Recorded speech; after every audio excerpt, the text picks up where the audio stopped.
Friends नमस्ते welcome to my YouTube channel romantic knowledge. आजको यस भिडियोमा म्यानेजमेन्ट फ्याकल्टीका विद्यार्थीहरूको लागि महत्त्वपूर्ण जानकारी लिइरहेको छु।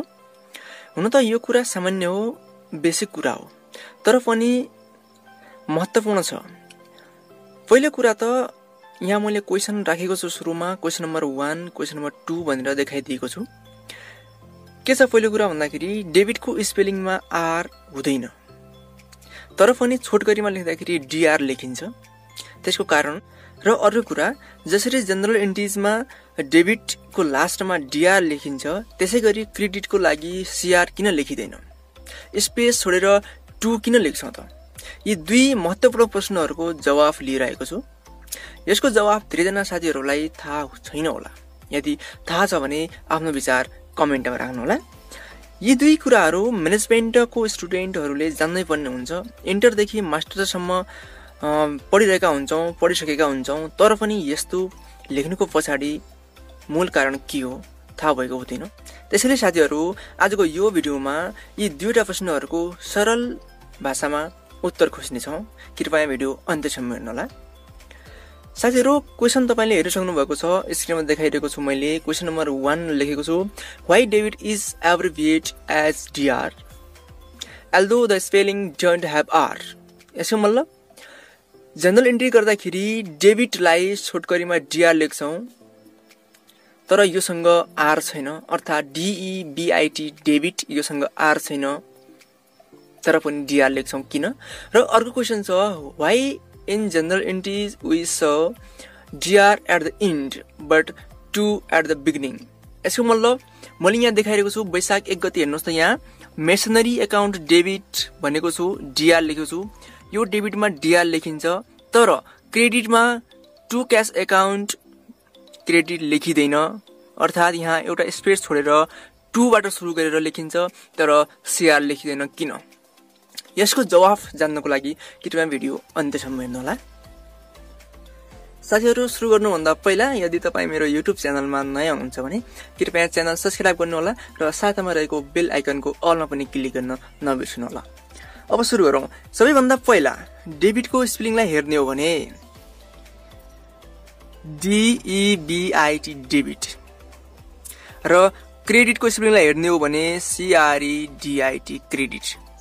हामी जनरल एन्ट्री बनाउँदाखेरि हैन, डेबिटको लाइनको लास्टमा जुन पर्टिकुलर डेबिट हुन्छ त्यो एकाउन्ट डेबिट भनेर डीआर लेख्छौं र क्रेडिटमा सीआर लेख्दैनौं है। यहाँ मैले स्पेलिङको कुरा किन गरे भने यहाँ एब्रिभिएसनलाई हेर्ने हो भने है, सामान्यतया के हुन्छ भने कुनै पनि वर्डको एब्रिभिएसन हामी त्यो वर्डमा भएका लेटरहरुबाट गर्छौं हैन। जस्तो कि आउटस्ट्यान्डिङ छ, OUTSTANDING, आउटस्ट्यान्डिङ। आउटस्ट्यान्डिङलाई हामी अकाउन्टको भाषामा ड्यू पनि भन्छौं। आउटस्ट्यान्डिङलाई सर्टकट लेख्दाखेरि हामी के गर्छौं, OS OS लेख्छौं है। यसरी हामी के गर्छौं त, यो वर्डलाई यसको लेटरहरुको प्रयोग गरेर सर्टकट लेख्छौं। जस्तै इम्पोर्टेन्ट छ, जसरी इम्पोर्टेन्टलाई सर्टकट लेख्नु छ भने हामी IMT लेख्न सक्छौं, IMP लेख्न सक्छौं हैन। जसरी एक्सपेन्सिस छ,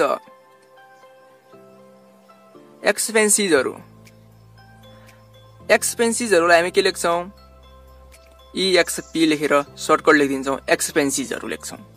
यसरी नै डेबिटमा आर छैन, तर पनि हामी डीआर लेख्छौं किन त हैन? किन लेख्छौं त?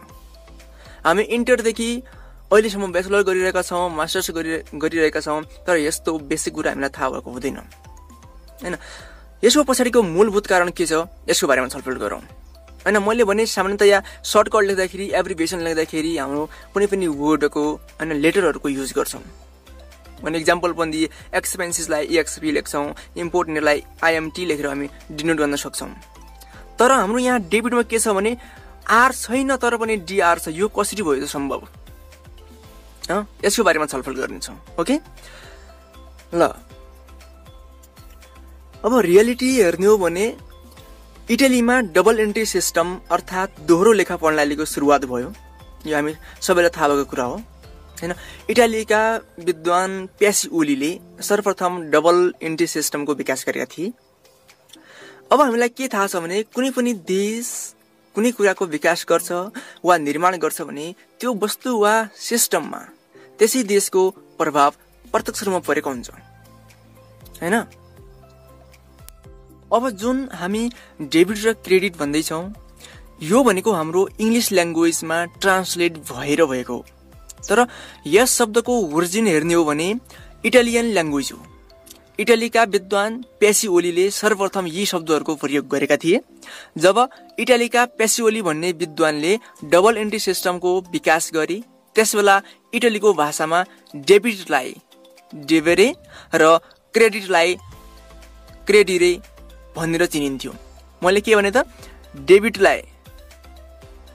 डेबिटलाई हाम्रो के भनिन्थ्यो इटालीमा जब सर्वप्रथम पेसिओलीले यसको विकास गरे त्यतिबेला डेबिटलाई डेबेरे भनिन्थ्यो, DEBRE डेबेरे, र क्रेडिटलाई हाम्रो के भनिन्थ्यो त क्रेडिरे CREDRE। यो हाम्रो के हो त डेबिट र क्रेडिट शब्दको ओरिजिन हो। इटालियन ल्याङ्ग्वेजमा डेबिटलाई डेबेरे र क्रेडिटलाई क्रेडिरे भनिन्थ्यो जब यो डबल एन्ट्री सिस्टमको विकास भयो हैन। तब त्यति बेलादेखि यी शब्दहरू प्रचलनमा रहेर आएका थिए। एकाउन्टिङ सिस्टमको विकास भयो र यी शब्दहरू पनि विकास हुँदै आए, प्रचलन हुँदै आए। सम्पूर्ण देशहरूले चाहिँ यिनै शब्दहरूको प्रयोग गरे। अब त्यति बेला डेबेरेको सर्ट फर्म हेर्नुहोस् त हाम्रो DR हुन्छ कि हुँदैन, DEBERE R पनि छ, DR भयो, र क्रेडिट हाम्रो CR। अब यो जुन डेबिट छ यो डेबिट भनेको इटालियन ल्याङ्ग्वेज डेबेरेको इङ्ग्लिस ट्रान्सलेट हो र क्रेडिट भनेको हाम्रो क्रेडिरेको इङ्ग्लिस ट्रान्सलेट हो। यसरी हाम्रो डेबिटलाई DR र क्रेडिटलाई CR लेख्ने चलन बस्यो। त्यसैले त्यति बेला इटालियन भाषाको डेबेरेलाई सर्ट लेख्दाखेरि DR र क्रेडिटमा CR लेख्ने चलन चल्यो र पछि त्यसैलाई इङ्ग्लिसमा ट्रान्सलेट गर्दाखेरि डेबिट र क्रेडिट भएको हो, तर सर्ट फर्म भने DR र CR नै रहन गएको हो।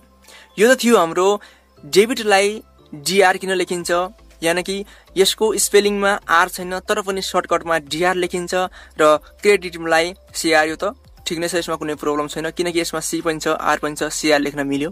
र यहाँ डेबिटमा R थिएन तर पनि हामी DR लेख्थ्यौँ। यसको कारण के हो हामीले यहाँ प्रश्न पारिसकेका छौँ। आशा छ बुझ्नुभयो होला। अब हामी लागौँ दोस्रो प्रश्नतर्फ। अब दोस्रो प्रश्नमा के छ भने why in general entries we show DR at the end but to at the beginning भनेको छ। यसको मतलब के हो भने जब हामी कुनै पनि पर्टिकुलरलाई डेबिट गर्छौँ, जस्तो कि मैले यहाँ लिएको छु मेसनरी अकाउन्ट डेबिट, यो DR भयो, यसको लास्टमा लेख्छौँ, र टु क्यास लेख्छौँ। क्रेडिट गर्दाखेरि टु क्यास लेख्छौँ, एउटा स्पेस छोड्छौँ, टुबाट सुरु गर्छौँ तर लास्टमा CR लेख्दैनौँ। यसको कारण के हो यसको बारेमा छलफल गरौँ। सबभन्दा पहिला हामीले यो बुझ्नु जरुरी छ कि यो डबल एन्ट्री सिस्टम भनेको हाम्रो के हो त साइन्टिफिक एकाउन्टिङ सिस्टम हो, अर्थात् यो एउटा वैज्ञानिक सिस्टम हो जसमा कुनै पनि गल्ती नहुने, कुनै पनि कन्फ्युजन नहुने र कुनै पनि एररहरू देखा नपर्ने गरेर अकाउन्टिङ गरिन्छ। अब साइन्टिफिक सिस्टम भइसकेपछि यसमा गल्ती देखा पर्नु त राम्रो भएन नि। त्यसैले स्पष्ट होस् गल्ती नहोस् भनेर हामी यो जनरल एन्ट्रीलाई डेबिटलाई यो फर्ममा र क्रेडिटलाई यो फर्ममा लेख्ने गर्छौँ। एउटा मेन कारण भनेको यो हो हैन। यदि तपाईहरुको मनमा यस्तो लागिरहेछ भने कस्तो कि मैले अर्को एक्जाम्पल लिएको छु, यहाँ हेर्नुस् त, यो टेबलमा मैले एउटा जनरल एन्ट्री बनाएको छु। यसमा हेर्नुस् त masonry account debit, furniture account debit, purchase account debit, यो हामीले पर्चेज गर्यौं डेबिट भयो, र पेमेन्ट गर्दाखेरि क्याशबाट पेमेन्ट गर्यौं क्याश अकाउन्ट क्रेडिट र बैंक अकाउन्ट क्रेडिट। हामीले क्याशबाट पनि पेमेन्ट गर्यौं र केही बाँकी भाग चेकबाट पेमेन्ट गर्यौं भने बैंक अकाउन्ट क्रेडिट गरिन्छ। अब यहाँनिर यो जनरल एन्ट्री र माथिको जनरल एन्ट्रीमा हेर्नुस् त के फरक छ। यो माथिको जनरल एन्ट्री हेर्दाखेरि नै हामी चटक्क रूपमा थाहा पाउँछौं कि कुन चाहिँ डेबिट हो कुन चाहिँ क्रेडिट हो र कुन रकम कति अमाउन्टले चाहिँ क्रेडिट भएको छ हेर्दाखेरि नै थाहा पाउन सक्छौं। यसबाट मेन्टली स्ट्रेस पनि हुँदैन हैन। कुनै पनि व्यक्ति जो हेरिरहेको छ पढिरहेको छ हेर्ने बित्तिकै बुझ्न सक्छ। मूल्याङ्कन गर्न सक्छ, विश्लेषण गर्न सक्छ ताकि कुन चाहिँ डेबिट हो कुन चाहिँ क्रेडिट हो। तर यो जुन दोस्रोवाला टेबल छ यसमा तपाईँ हेर्नुहोस् त सक्नुहुन्छ कुन चाहिँ डेबिट हो कुन चाहिँ क्रेडिट हो। यिनीहरूको लेखाइ सेम छ, एउटै छ। मेसिनरी एकाउन्ट डेबिट भनेको छ, पढेर मात्र थाहा हुन्छ कि यो डेबिट हो यो क्रेडिट हो, तर हेर्ने बित्तिकै राम्रो भएन, इफेक्टिभ भएन। यसले तपाईँको दिमागमा स्ट्रेस पैदा गरिदिन्छ जसले एरर हुने सम्भावना हुन्छ हैन। यसरी साइन्टिफिक अकाउन्टिङ सिस्टम भएर फेरि एररहरूबाट बचाउनको लागि हैन, विभिन्न गल्ती हुनबाट बचाउनको लागि यस्तो सिस्टम अप्नाएको हो। के सिस्टम त? मेसिनरी एकाउन्ट अर्थात् डेबिट हुने पर्टिकुलरलाई DR ले सङ्केत गर्ने र जुन क्रेडिट हुन्छ स्पेस छोडेर 2 ले सुरुवात गरेर लेख्ने। यो हो हाम्रो मेन कज भनेको हैन। अब साइन्टिफिक सिस्टममा नै कुनै गल्ती देखा पर्यो भने त्यो के को साइन्टिफिक त? त्यही रुललाई आधार मानेर चाहिँ यो सिस्टमको विकास भएको हो हैन। मैले यहाँनिर दुईटा टेबल लिनुको कारण के हो भने एउटा टेबलमा हेर्नुहोस् त मैले साइन्टिफिक रूपमा डबल एन्ट्री सिस्टमको आधारमा चाहिँ जर्नल एन्ट्रिज गरेको छु। Machinery account debit to cash account. यसबाट के थाहा हुन्छ भने मेसिनरी पर्चेस गरेको हो त्यो डेबिट छ यति अमाउन्टले, र कुन चाहिँ क्रेडिट छ टु क्यास क्रेडिट छ यो एक स्पेस छोडेर लेखेका छौँ। यसरी थाहा हुन्छ कि यो क्रेडिट हो भनेर।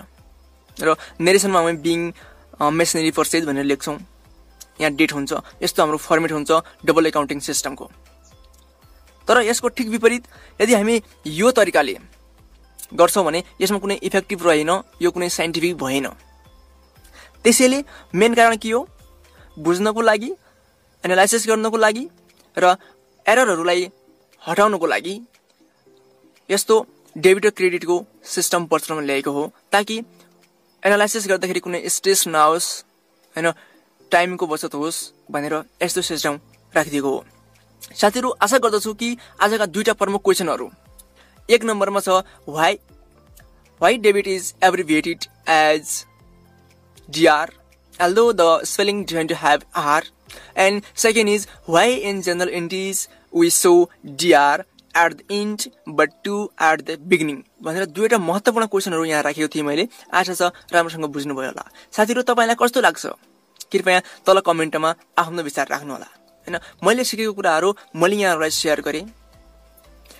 मैले इन्टरमा पढ्दाखेरि पनि यस्ता कुराहरू मैले सिकेको थिइनँ, अर्थात् मलाई थाहा थिएन, मलाई सरले पनि सिकाउनु भएको थिएन हैन। अहिले आएर आफै सोचिन्छ कि यो किन भयो, यस्तो किन भयो, यसको पछाडि के छ कारणहरू। रिसर्च गर्दाखेरि, अध्ययन गर्दाखेरि यही कारणहरू देखा परे मैले यहाँहरूलाई शेयर गरेँ। आशा छ भिडियो राम्रो लाग्यो होला। मन पराउनु भयो भने लाइक गर्नु होला र सबै साथीहरूलाई शेयर गर्नु होला। र यदि तपाईँ नयाँ हुनुहुन्छ च्यानलमा भने कृपया सब्स्क्राइब गर्नु होला। अहिलेलाई यति गरौँ। धन्यवाद।